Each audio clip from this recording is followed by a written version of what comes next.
ಸೀತೆಯಿಂದ ದೂರಾದ ನಂತರ ಶ್ರೀರಾಮನು ಮಾನಸಿಕ ಸ್ಥಿಮಿತ ಕಳೆದುಕೊಂಡಿದ್ದ. ಸ್ಟಾಲಿನ್ ಎದುರೇ ವಿವಾದವನ್ನ ಮೈಮೇಲೆ ಎಳೆದುಕೊಂಡ ತಮಿಳು ಕವಿ ವೈರಮುತ್ತು. ಹಿಂದೂಗಳ ಧಾರ್ಮಿಕ ನಂಬಿಕೆಗೆ ಅವಮಾನ, ಬಿಜೆಪಿ ತೀವ್ರ ಆಕ್ರೋಶ. ತಮಿಳುನಾಡಿನಲ್ಲಿ ನಡೆದ ಸಾಹಿತ್ಯ ಕಾರ್ಯಕ್ರಮವೊಂದರಲ್ಲಿ ತಮಿಳಿನ ಗೀತರಚನೆಕಾರ ಮತ್ತು ಕವಿ ವೈರಮುತ್ತು ಅವರು ಹಿಂದೂಗಳ ಆರಾಧ್ಯನಾಗಿರುವ ಶ್ರೀರಾಮನ ಕುರಿತು ಅವಹೇಳನಕಾರಿ ಹೇಳಿಕೆಯನ್ನ ನೀಡಿದ್ದು ರಾಜಕೀಯ ಕೋಲಾಹಲಕ್ಕೆ ಕಾರಣವಾಗಿದ್ದು ಮಾತ್ರವಲ್ಲದೆ ಬಿಜೆಪಿಯ ಕೆಂಗಣ್ಣಿಗೆ ಗುರಿಯಾಗಿದೆ.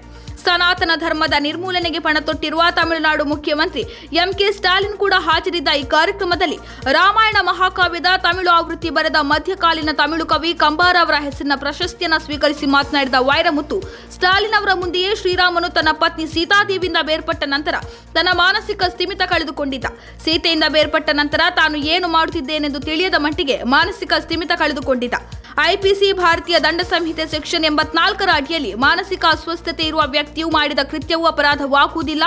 ರಾಮನನ್ನ ಸಂಪೂರ್ಣವಾಗಿ ದೋಷಮುಕ್ತಗೊಳಿಸಲಾಗಿದೆ, ಕ್ಷಮಿಸಲಾಗಿದೆ ಎಂಬ ವಿವಾದಾತ್ಮಕ ಹೇಳಿಕೆಯನ್ನು ನೀಡಿರುವುದು ರಾಜಕೀಯ ವಿವಾದವನ್ನು ಹುಟ್ಟುಹಾಕಿದೆ. ಪ್ರಕರಣ ಬೆಳಕಿಗೆ ಬರುತ್ತಿದ್ದಂತೆ ತೀವ್ರ ಆಕ್ರೋಶ ವ್ಯಕ್ತಪಡಿಸಿರುವ ತಮಿಳುನಾಡು ಬಿಜೆಪಿ ಕವಿಯ ಹೇಳಿಕೆ ಹಿಂದೂಗಳ ಭಾವನೆಗೆ ನೋವುಂಟು ಮಾಡಿದೆ ಎಂದು ಆರೋಪಿಸಿ ಪ್ರತಿಭಟನೆಯನ್ನ ನಡೆಸಿದೆ.